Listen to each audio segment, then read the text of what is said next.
Presentato ieri presso lo stabilimento industriale della SEA Group di Sergio Vella il libro di Carmelo Sardo, L'arte della salvezza, che racconta la storia di Marca Art. L'iniziativa denominata Quando l'impresa incontra l'arte, che ha visto una massiccia partecipazione all'evento organizzato in grande stile con la presenza del critico d'arte Vittorio Sgarbi, che ha fatto anche un excursus dell'arte in Sicilia con riferimento alla particolare storia di Marca Art, denominato il pittore degli angeli.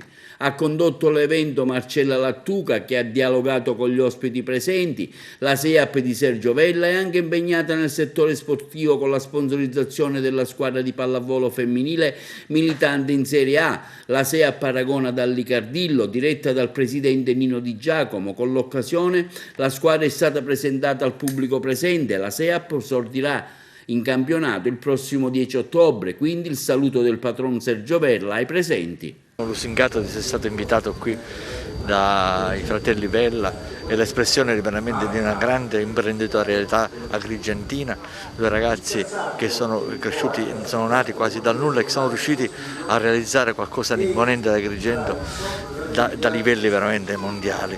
E la cosa importante è che loro sono riusciti anche ad investire, a diversificare la loro attività e tra le varie cose hanno investito tanto sullo sport. Infatti abbiamo una squadra di pallavolo di A2 e poi ora stanno investendo sull'arte. Questa sera è l'espressione che veramente la SEAP crede anche nell'arte, è un connubio quindi tra industria, perché noi ci troviamo adesso proprio nel sito industriale, nel cuore della zona industriale agrigentina, e arte proprio l'espressione di questa grande opera di Marca Art, finalmente l'espressione di un Agrigento che ha fame di cultura. Ma è l'impresa che apre all'arte, credo che sia questo un messaggio davvero importante. Importante perché l'azienda ha investito nel protagonismo civico, ha investito nello sport, ha investito nelle donazioni e anche questa volta ha voluto compiere questo passo, perché io credo che lo sviluppo passi proprio dall'arte e dalla cultura. Io fin qui, chi mi conosce, chi mi legge lo sa, ho scritto esclusivamente opere che avessero come comune denominatore il riscatto di chi ha sbagliato. Tutti i miei libri sono stati imperniati su una forma di resipiscenza, anche dei peggiori criminali. Non sapeva di essere sordo fino all'età di 13 anni e quando uno è sordo parla anche male, cioè parla come parla lui, e quindi in un ambiente un po' difficile veniva considerato, non gli faccio torto se lo dico, uno scimunito.